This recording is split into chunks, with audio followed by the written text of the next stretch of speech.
하나님 말씀 베드로전서 1장 13절부터 23절까지 말씀 보도록 하겠습니다. 신약성경 377쪽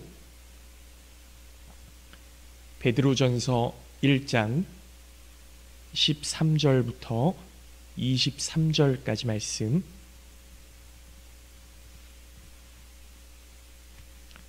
베드로전서 1장 13절부터 23절까지 말씀, 좀 긴 말씀이지만 제가 봉독해서 읽도록 하겠습니다. 눈으로 잘 따라오시기 바랍니다. 그러므로 너희 마음의 허리를 동이고 근신하여 예수 그리스도께서 나타나실 때에 너희에게 가져다 주실 은혜를 온전히 바랄지어다. 너희가 순종하는 자식처럼 전에 알지 못할 때에 따르던 너희 사욕을 본받지 말고 오직 너희를 부르신 거룩한 이처럼 너희도 모든 행실에 거룩한 자가 되라. 기록되었으되 내가 거룩하니 너희도 거룩할지어다 하셨느니라. 외모로 보시지 않고 각 사람의 행위대로 심판하시는 이를 너희가 아버지라 부른즉 너희가 나그네로 있을 때를 두려움으로 지내라. 너희가 알거니와 너희 조상이 물려준 헛된 행실에서 대속함을 받은 것은 은이나 금같이 없어질 것으로 된 것이 아니요 오직 흠없고 점없는 어린 양 같은 그리스도의 보배로운 피로 된 것이니라.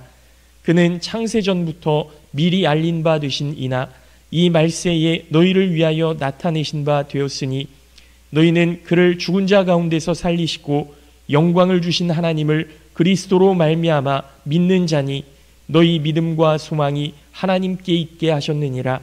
너희가 진리를 순종함으로 너희 영혼을 깨끗하게 하여 거짓이 없이 형제를 사랑하기에 이르렀으니 마음으로 뜨겁게 서로 사랑하라. 너희가 거듭난 것은 썩어질 씨로 된 것이 아니요 썩지 아니할 씨로 된 것이니 살아있고 항상 있는 하나님의 말씀으로 되었느니라. 아멘. 네, 오늘 예배에 오신 우리 모든 성도님들 주님의 이름으로 환영하고 축복합니다. 하나님의 은혜와 사랑이 늘 함께 하시기를 예수님의 이름으로 기도하겠습니다. 요즘은 예수님을 믿는 사람들은 어떤 사람들이냐, 이 문제가 세상으로부터 가장 좀 큰 도전인 것 같아요. 예수 믿는 사람들은 어떤 사람들이냐, 세상 사람들이 많이 우리에게 도전하고 있는 그런 말이 있죠. 요즘 뉴스에 보면 계속 러시아와 우크라이나의 전쟁 상황이 나오고요. 또 이스라엘과 또 중동 인접 지역의 그런 전쟁들이 많이 나오는 상황인데요. 그런 전쟁들을 보면서 정말 예수 믿는 사람들은 어떤 사람이냐, 이스라엘은 도대체 왜 그런 거냐, 뭐 이런 이야기들을 많이 하고 있어요.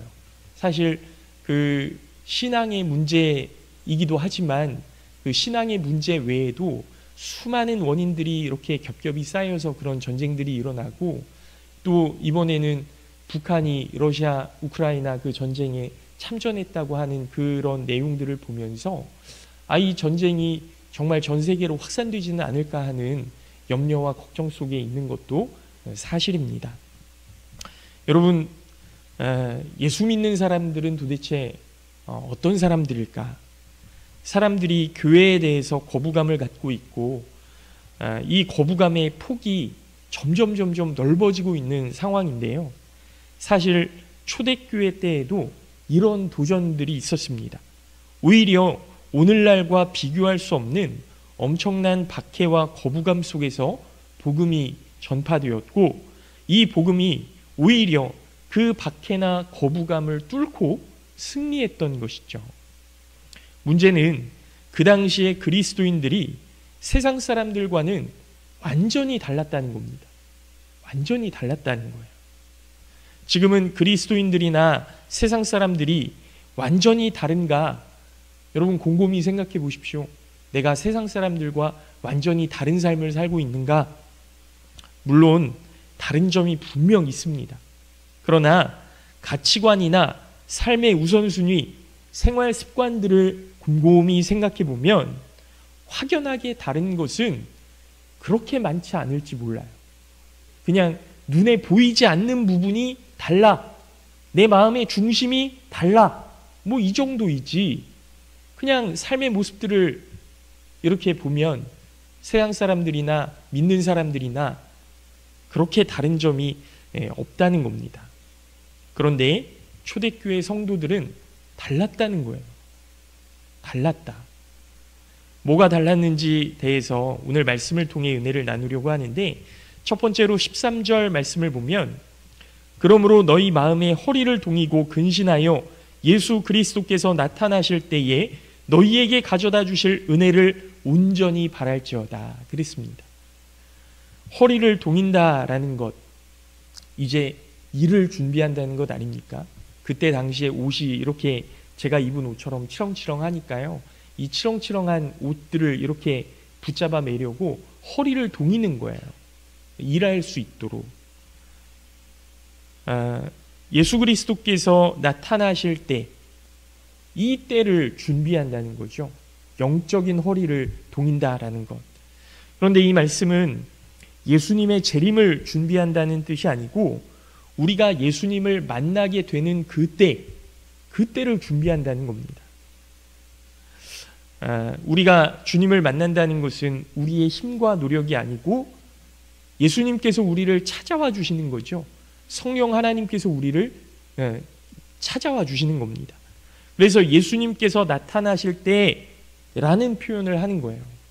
우리가 예수님을 찾아가는 때가 아니고 예수님께서 나타나실 때, 우리를 만나러 오시는 그때, 예수님께서 그 모습을 우리에게 보여주시는 그때 주님께서 너희에게 가져다 주실 은혜를 온전히 바랄지어다 그랬습니다.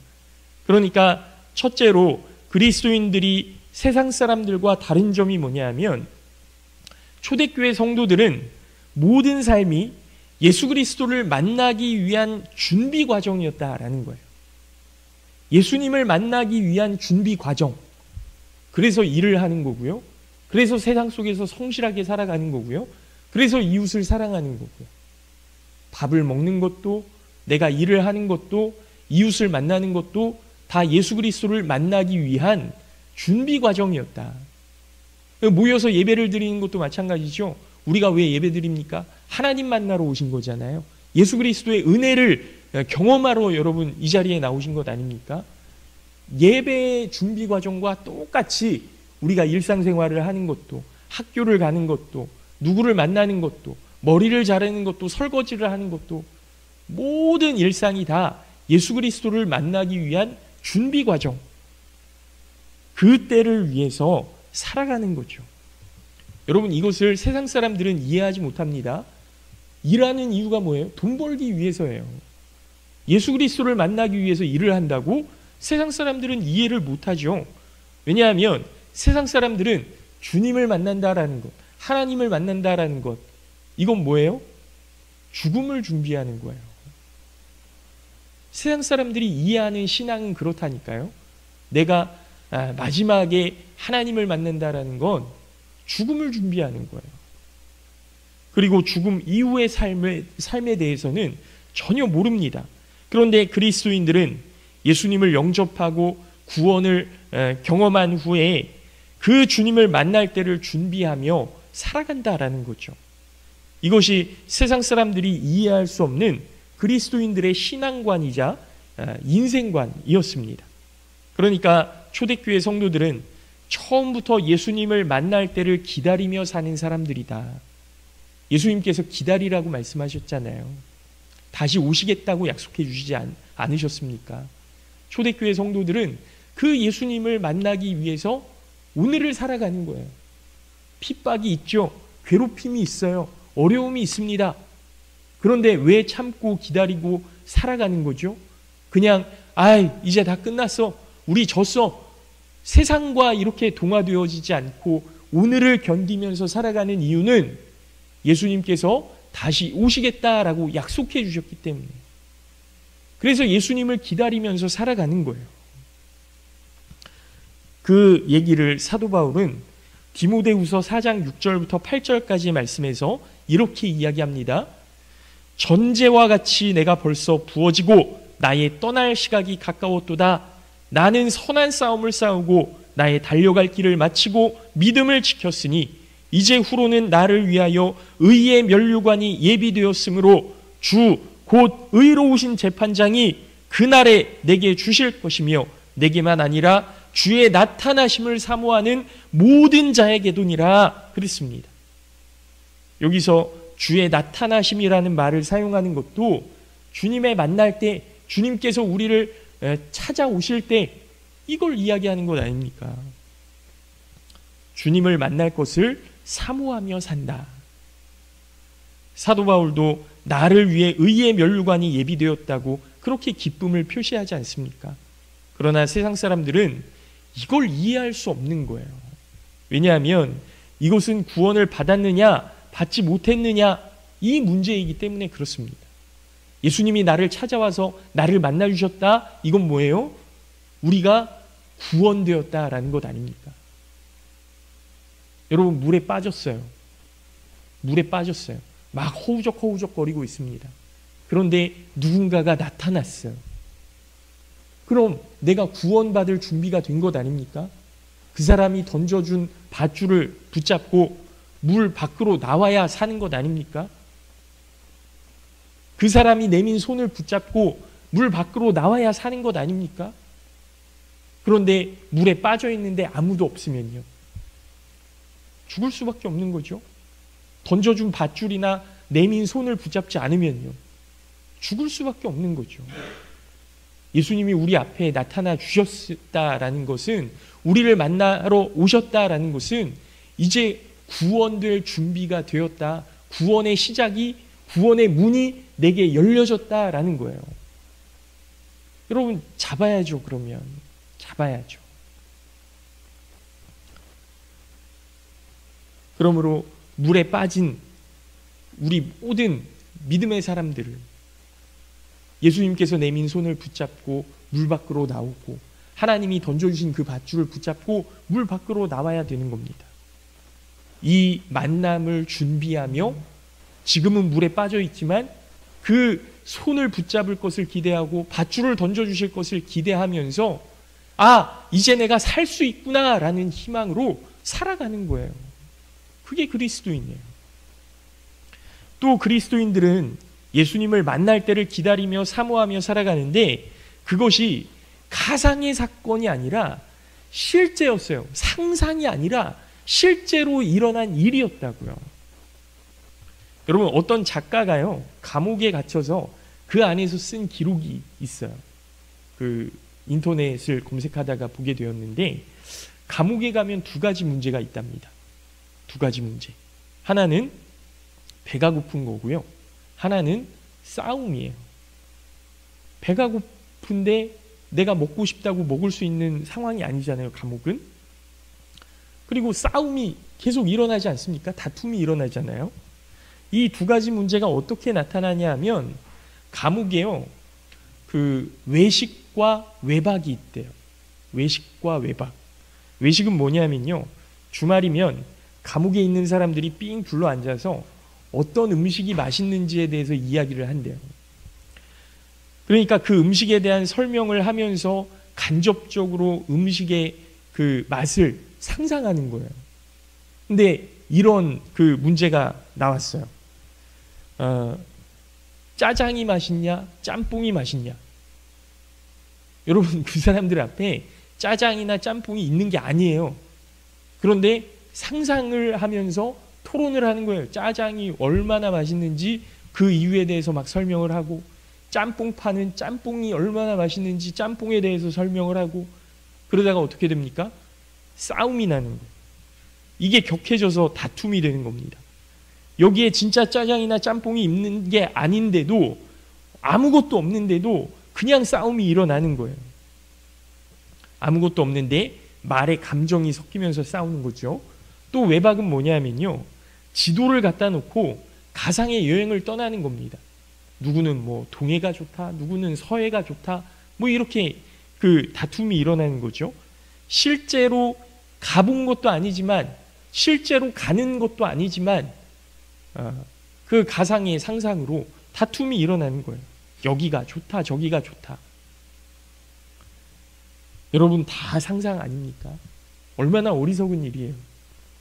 진짜로 먹을 수 있는 음식이 앞에 있는 것도 아니고, 진짜로 갈 수 있는 곳, 행선지가 정해진 것도 아닌데, 그냥 상상으로 그렇게 막 말에 감정을 실어서 다투는 것 아닙니까? 그런데 초대교회 성도들은 예수님을 만나는 그 과정을 상상이 아니라 실제로 영원한 하나님의 나라에 갈 때 우리를 사랑하신 예수 그리스도를 만나게 된다는 것을 알고 있는 거예요. 아무것도 없는 게 아니라 실제로 경험을 하는 거고요. 실제로 기다리는 거예요. 그렇게 변화의 과정을 겪어가는 겁니다.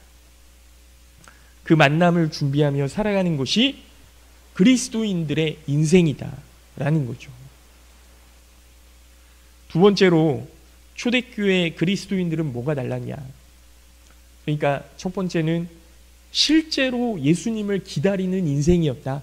예수님을 만날 때를 기다리는 인생이었다. 이게 그리스도인들의 다른 점이었고요. 두 번째는 거룩하다라는 겁니다. 거룩하다. 자기를 깨끗하게 했다라는 거죠. 14절 말씀에 너희가 순종하는 자식처럼 전에 알지 못하던 때에 따르던 너희 사욕을 본받지 말고 그랬습니다. 순종하는 자식처럼 전에 알지 못할 때에 따르던 너희 사욕, 그것을 본받지 말아라. 원래 욕심이 들어가면 싸움이 나죠. 가상이지만 짬뽕이 맛있냐 짜장이 맛있냐 막 그렇게 싸웠던 어리석은 그 감옥 안에 있는 사람들처럼 욕심이 들어가면 싸우는 거예요. 이렇게 욕심이 우리 안에 들어오면서 우리 모든 것들을 다 깨뜨리는 겁니다. 특별히 우리 안에 있는 거룩함과 깨끗함도 이 욕심이 깨트려요. 그래서 사욕을 본받지 말고 15절입니다. 오직 너희를 부르신 거룩한 이처럼 너희도 모든 행실에 거룩한 자가 되라. 그 사욕을 버려야 거룩해질 수 있다라는 거죠. 욕심을 버려야 거룩해질 수 있다라는 것 아닙니까? 그리고 17절 말씀을 보면 거룩함으로 살아가는데 필요한 중요한 가치관이 나오는데 외모로 보시지 않고 각 사람의 행위대로 심판하시는 이를 너희가 아버지라 부른즉 너희가 나그네로 있을 때를 두려움으로 지내라 그랬습니다. 하나님은 어떤 분이시냐면 사람을 외모로 보시는 분이 아니라는 거예요. 잘생겼다고 좋아하고 예쁘다고 좋아하고 그런 분이 아니시라는 거죠. 뭐 좀 많이 가지고 있다고 그를 존중하고 사랑하는 분이 아니시라는 겁니다. 외모로 보시지 않고 행위를 보신다. 그 사람의 그 인생의 내용을 보신다. 세상 사람들은 사람을 외모로 봅니다. 소유가 얼마나 되는지, 공부는 잘 하는지, 지위가 어떤지 이런 것으로 그 사람을 보는데요. 여러분 옛날이나 지금이나 똑같아요. 똑같아요. 좀 있어 보이면 그 사람을 좀 어렵게 생각하고 존중하고 아무것도 없는 것처럼 보이면 뭐 그냥 멸시하고 아무것도 아닌 것처럼 그냥 대하고.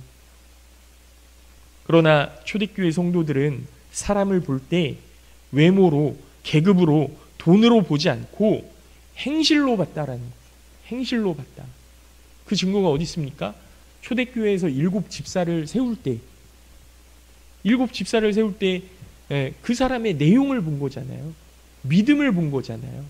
그 사람이 뭐 부자라고 뽑아주고 교회에서 어떤 영향력을 행사할 만한 사람이라고 뽑아줬던 것 아니고 성실한가, 선한가, 어떤 영향력을 끼치고 있는가 이런 것들을 보고 그 사람을 집사로 세웠다니까요. 그 사람의 행실로 사람을 보았기 때문에 노예와 여자와 아이와 가난한 자와 몸이 불편한 자들에 대한 편견과 차별이 없어진 거예요. 없어진 거예요. 그러니까 이 믿음과 신앙이 세상을 변화시켜 나갔던 거죠. 그 당시의 가치관으로 보면 혁신 아닙니까? 혁신. 예수님께서 그 걷지 못하는 자를 데리고 성전으로 들어가고, 앞 못 보는 자를 직접 손을 대서 고쳐주시고, 문둥병자에게 직접 손을 대서 고쳐주시고, 고아와 과부와 그 가난한 자들에게 예수 그리스도의 복음을 전해주시고. 여러분, 성경을 읽으면 우리가 믿는 하나님은 어떤 하나님이십니까? 외모로 판결하시는 그런 하나님이시라면 우리는 그 하나님을 신뢰할 수 없을 거예요. 왜냐하면 외모는 시시각각 바뀌거든요. 힘은 고정되어 있지 않습니다. 계속 움직여요. 그러나 우리가 믿는 하나님은 사람을 외모로 보지 않으시는 하나님이시대. 그가 가진 직책이나 능력으로 보시는 분이 아니시라는 거죠. 하나님은 그가 어떤 삶을 사는가, 그 삶의 내용으로 그 사람을 보시기 때문에 그분이 우리의 아버지가 되시니 너희가 나그네로 있을 때 두려움으로 지내라 그랬습니다. 어떤 두려움입니까? 이 세상을 살다가 예수님을 만나게 될 때 아직 예수님을 만나지 못했으니까 우리가 나그네인 거예요. 그때 욕심대로 살게 되는 것을 두려워하고, 사람을 외모로 보게 되는 것을 두려워하고, 거룩하게 살지 못하는 삶, 하나님께서 기뻐하시지 않는 그 삶을 두려워해라. 두려워해라. 그리고 초대교회 성도들이 가진 생각은 23절 말씀에 보면요, 너희가 거듭난 것은 썩어질 씨로 된 것이 아니요 썩지 아니할 씨로 된 것이니 살아있고 항상 있는 하나님의 말씀으로 되었느니라 그랬습니다. 그러니까 우리가 거듭난 것은 하나님의 말씀으로 이루어진 영적인 변화, 존재의 변화, 완전한 변화라는 거예요. 그냥 이름 바꾸시는 분들 많이 있으시잖아요. 난 도신이라는 이름이 마음에 들지 않는데 사람들이 놀리니까 멋진 이름으로 바꿔야 되겠다. 그래서 이름을 바꿨어요. 그럼 그 사람이 변한 겁니까? 변한 거 아니죠. 이름만 바뀐 거예요. 그런데 하나님께서 우리를 죄 가운데 썩어져 죽을 수밖에 없는 존재에서 생명 있는 존재로 완전히 바꿔주셨다라는 것 아니에요. 내가 지금까지는 세상의 그 가치관을 따라서 살아가는 사람이었는데 세상의 가치관이 헛되었다라는 것을 깨닫고 나서 내가 여기 따라가지 않겠어. 돈 따라가지 않고 권력 따라가지 않겠어. 정말 하나님께서 기뻐하시는 삶으로 내 인생을 변화시킨 것. 내 인생을 변화시켜가는 것. 누구 때문에 변한 겁니까? 하나님 때문에 변한 거예요. 예수님 때문에 변한 거예요. 그 인생이 바뀌어지는 것 아닙니까? 하나님의 말씀으로 다시 태어났다.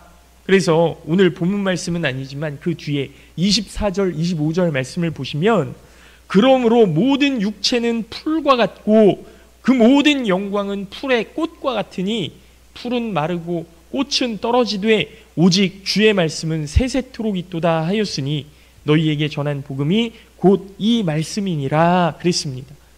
우리가 이 세상에 살아가는 것은 나그네 인생이라는 거예요. 잠깐이죠. 그래서 초대교회 성도들은 예수님을 만날 때를 목표로 살아가는데 언제일지 모르잖아요. 내가 예수님을 언제 만날 수 있을지, 오늘 오실지 내일 오실지 기약이 없지 않습니까? 다만 지금 나를 만나러 오셨다고 했을 때 후회가 없도록 오늘을, 지금을 열심히 최선을 다해서 살아가는 겁니다. 그래서 그들은 나의 욕심이 목적이 아니고 사람을 외모로 판단하지 않고 거룩하게 살 수 있었던 거죠. 그냥 내 욕심대로 살아가야지, 주님 오셨으니까 회개하면 되지 뭐, 이게 아니고요. 언제 오실지 모르니, 내가 주님의 말씀을 언제 만날지 모르니 오늘도 주님이 기뻐하시는 삶으로, 내일도 주님이 기뻐하시는 삶으로 나 스스로를 연단시키고 훈련시키는 것. 이게 초대교회 그리스도인들의 삶이었다라는 겁니다. 그 삶이 이 세상의 모든 핍박과 모든 그 멸시와 모든 어려움들을 뚫고 세상의 박해와 핍박을 뚫고 복음이 승리할 수 있었던 그런 원동력이 되었다라는 거죠. 마지막으로 초대교회 성도들이 다른 점이 뭐였냐? 18절 말씀을 보면요. 너희가 알거니와 너희 조상이 물려준 헛된 행실에서 대속함을 받은 것은 은이나 금같이 없어질 것으로 된 것이 아니오 오직 흠없고 점없는 어린 양 같은 그리스도의 보배로운 피로 된 것이니라 그랬습니다. 여러분, 이 사실을 믿고 살아갔던 것, 예수 그리스도의 피로 내가 깨끗하게 되었다라는 것을 믿고 살아갔던 사람들이 바로 초대교회 그리스도인들이었다라는 거죠. 여러분, 베드로 사도 너무나 잘 아시는 것처럼 어부였잖아요. 이 어부 출신이라 금과 은보다 더 귀한 것은 본 적이 없어요. 금과 은보다 더 중요한 것은 본 적이 없는 베드로 사도가 이렇게 고백하는 거예요. 예수님의 죄에서 대속하신 은혜를 보배롭다라는 표현으로 말씀하는 거고요. 은과 금, 그것들 다 없어질 것이고 그것보다 더 귀한 보배, 이 세상이 귀한 것들을 다 모은 것을 의미하는 단어 아니겠습니까? 베드로가 상상할 수 있는 가장 귀한 단어가 이 은이나 금 같은 보배라는 단어인데 이 보배로운 것은 예수 그리스도의 피였다. 예수 그리스도의 보혈이었다. 그 은혜였다. 라고 고백하는 거예요. 이 구원에 대한 가치를 이 세상의 것과 비교할 수가 없다는 것 아닙니까? 그 마음을 가슴에 품고 사는 것이 초대교회 성도들이었다라는 거죠. 나는 구원받았다. 나는 하나님의 자녀가 되었다. 그 이야기를 베드로전서 2장 9절부터 10절까지 말씀해서 이렇게 고백합니다. 그러나 너희는 택하신 족속이요 왕같은 제사장들이요 거룩한 나라요 그의 소유가 된 백성이니 이는 너희를 어두운 데서 불러내어 그의 기이한 빛에 들어가게 하신 이에 아름다운 덕을 선포하게 하려 하심이라. 너희가 전에는 백성이 아니더니 이제는 하나님의 백성이요 전에는 긍휼을 얻지 못하였더니 이제는 긍휼을 얻은 자니라. 이 고백은요 사실 베드로가 이룰 수 없는 자리입니다. 택하신 족속, 왕같은 제사장, 거룩한 나라, 그의 소유가 된 백성, 이건 어부였던 베드로가 고백할 수 있는 그런 말들이 아니었어요. 제사장은 혈통 아닙니까? 혈통. 아론의 자손만이 제사장이 될 수 있는 거잖아요. 거룩한 백성이요? 왕같은 제사, 이건 뭐 말도 안 되는 표현인 거예요. 세상의 지위로는 왕을 능가할 수 없고 영적인 지위로는 제사장이 최고인데 이 둘이 합해진 거예요. 이 말씀은 뭐냐면 하나님께서 우리에게 베푸신 지위가 사람이 가진 지위로는 표현할 수 없는 놀라운 지위라는 것 아닙니까? 우리를 하나님의 소유, 하나님의 자녀 그렇게 삼으셨다는 거예요. 하나님의 자녀는 뭐예요, 여러분? 하나님의 자녀는요, 하나님의 자녀, 하나님의 아들. 여러분, 이건 하나님과 동격이라는 거예요. 동격. 말도 안 되는 이야기 아닙니까? 이런 가치관이 초대교회 성도들의 가슴 속에 있었다는 거예요. 난 하나님의 자녀이기 때문에 거룩하게 살아야 된다. 여러분, 저희 딸들이 목사 딸들이잖아요. 목사 딸들이잖아요. 이게 은근히 부담이 되는 것 같아요. 아이들한테. 네. 우리 아빠 목사님이니까 이런 게 이제 마음에 부담이 있는 것 같더라고요. 여러분, 뭐 세상 사람들이 볼 때 뭐 요즘 뭐 목사님 뭐 전 목사입니다. 그러면 뭐 막 이렇게 존경해주고 뭐 좋아하나요? 세상 사람들 절대 그렇지 않습니다. 아, 그냥 목사님이구나. 그냥 그렇게 생각하죠. 그런데 목사의 자녀들은 그런 부담감을 갖고 살아가더라고요. 목사인 저도 아내인 사모도 그런 부담감을 좀 갖고 살아가지 않겠습니까? 그런데요, 하나님의 자녀라는 이 부담감, 여러분 갖고 계시냐고요? 하나님의 사람이라는 그런 부담감, 이거 어떻게 보면 거룩한 부담감이죠. 이걸 갖고 살아가느냐. 초대교회 성도들은 그 가슴 속에 있었다는 거예요. 그들의 삶 속에 있는 겁니다. 오늘 무슨 옷을 입었는지, 무엇을 먹었는지 그것과는 상관없이 나는 왕같은 제사장이고 택하신 족속이고 거룩한 나라고 하나님의 소유가 된 백성이라는 거예요. 이런 구원의 놀라운 가치, 놀라운 기쁨을 가지고 있는 거죠. 세상 사람들이 볼 때는 아유 저 사람 뭐 라면이나 먹고 살면서 밥 세 끼 다 먹지도 못하면서 뭐 이렇게 볼 수 있겠지만 그 사람들은 그러한 기쁨과 감사를 가지고 살아가니까 이게 이해가 안 되는 거예요. 주어진 환경에 불평하지 않고 감사와 기쁨으로 살아가는 겁니다. 이걸 세상 사람들은 이해할 수가 없는 거죠. 그래서 초대교회 성도들의 삶 속에 이루어진 태도가 있는데요. 22절 말씀에 너희가 진리를 순종함으로 너희 영혼을 깨끗하게 하여 거짓이 없이 형제를 사랑하기에 이르렀으니 마음으로 뜨겁게 서로 사랑하라. 사랑이 그들의 삶의 태도가 된 거예요.